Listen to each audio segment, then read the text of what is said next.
যে বেগম খালেদা জিয়ার বিদায়ের মধ্য দিয়ে বাংলাদেশের সঙ্গে প্রতিবেশী রাষ্ট্র, বিশেষ করে ভারত এবং দূরবর্তী কোনো দেশের যেই কূটনৈতিক, রাজনৈতিক সমীকরণ, মেরুকরণ সেটা কি বদলে যাবে? বিষয়টা একটু বিশ্লেষণ করি। বেগম খালেদা জিয়ার এমন এক সময় বিদায় নিলেন যখন ভারতের সাথে বাংলাদেশের একেবারে সম্পর্ক বলতে গেলে তলানিতে, এবং দুই দেশ পারস্পরিকভাবে তাদের যে হাই কমিশন বা রাষ্ট্রদূতকে তলব করেছে। দিল্লির বাংলাদেশের হাই কমিশনকে ডেকে আনা হয়েছে, তাদের সাথে বৈঠক করেছেন পররাষ্ট্র উপদেষ্টা এবং জাতীয় নিরাপত্তা উপদেষ্টা, দুইজনই বৈঠক করেছেন। কি বার্তা? কেন এই পরিস্থিতি? কেন কূটনৈতিক মিশনগুলো কার্যত বন্ধ হয়ে গেল ভারতে এবং বাংলাদেশে? ভিসা আদান প্রদান একেবারেই বন্ধ হয়ে গেছে এবং বাংলাদেশ বিরোধী একটা রাজনীতি ভারতে প্রবল হয়ে গেছে। ব্যবসা বাণিজ্যের ব্যাপক ক্ষতি হচ্ছে। কবে এই সম্পর্ক জোড়া লাগবে তার কোনো নিশ্চয়তা নেই। উত্তেজনা, হাদি হত্যাকারীদেরকে ফেরত দিতে হবে, এই ইস্যুতে একেবারেই টানটান উত্তেজনা। ওই অঞ্চলে যেমন বাংলাদেশ বিরোধী সমাবেশ চলছে বিজেপির মদদে, বাংলাদেশে আবার জামাত শিবিরের মদদে ভারত বিরোধী প্রচারণা চলছে বাংলাদেশ জুড়ে।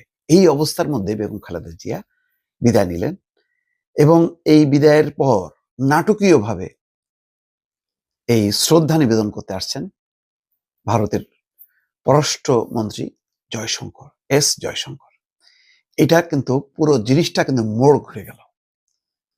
পাকিস্তানের পররাষ্ট্রমন্ত্রীর আসার কথা ছিল ইসাকদার, তিনি না এসে পরে স্পিকারকে পাঠাচ্ছেন। নেপালের, ভুটানের, মালদ্বীপের সবার পররাষ্ট্রমন্ত্রী বা প্রধানমন্ত্রী বা রাষ্ট্রের পক্ষ থেকে প্রতিনিধি এসছেন। এই আসার মধ্য দিয়ে সমীকরণ বদলে গেল কিনা, বর্তমান সরকারের সাথে যে সম্পর্ক তলানিতে চলে গেল, জয়শঙ্কর যিনি এই প্রথমবার আসছেন, যিনি হাসিনার বিদায়ের পর এই পর্যন্ত উচ্চ পর্যায়ে বাংলাদেশের সাথে ভারতের কোনো প্রতিনিধি বিনিময় হয়নি, শুধুমাত্র ভারতের পররাষ্ট্র সচিব এসছেন, এইটুকুই। কিন্তু আর কেউ আসেনি এবং বাংলাদেশের তরফ থেকেও যাননি, কেবল জাতীয় নিরাপত্তা উপদেষ্টা গিয়েছিলেন ভারতে, তার সাথে অজিত দোভালের বৈঠক হয়েছে। সেই বৈঠকের ফলাফল কি বা কি আলোচনা কি আমরা কিন্তু কেউ জানি না। যাই হোক, কিন্তু এখন বেগম খালেদা জিয়ার এই বিদায় এবং শেষ শ্রদ্ধা নিবেদনের জন্য জয়শঙ্করের আসার মধ্য দিয়ে ভারত কি আবার বাংলাদেশের সাথে সম্পর্ক যে তলানি অবস্থা সেই জায়গা থেকে উদ্ধারের চেষ্টা করছে কিনা, আগামী বিএনপি সরকার যদি গঠন করতে পারে তার সাথে নতুন সম্পর্কের একটা বার্তা দিল কিনা। কারণ ভারত বারবার বলছিল যে এখন যে পরিস্থিতি, নির্বাচিত সরকার আসলে সেটা কেটে যাবে। তারা ইঙ্গিত দেয়নি যে কোন সেই সরকার হবে, এটা কি বিএনপি সরকার নাকি জামাত সরকার, কিন্তু বলেছে নির্বাচিত সরকার বাংলাদেশে ক্ষমতায় আসলে সম্পর্কটা আবার স্বাভাবিক হবে। কিন্তু তার আগেই এই অন্তর্বর্তী সরকারের সময় জয়শঙ্কর অন্য একটি উপলক্ষে আসলেও এটা কিন্তু একটা বার্তা দিল।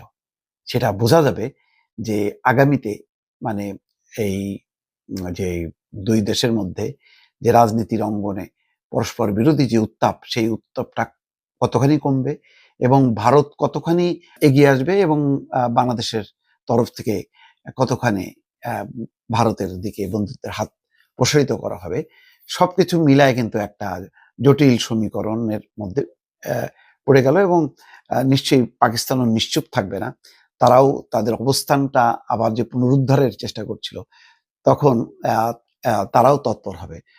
মোট কথা, বেগম খালেদা জিয়ার বিদায়ের সাথে সাথেই বাংলাদেশ নিয়ে আবার সেই দ্বৈরথ, অর্থাৎ এই ভারত এবং পাকিস্তানের একটা মল্লযুদ্ধ হবে।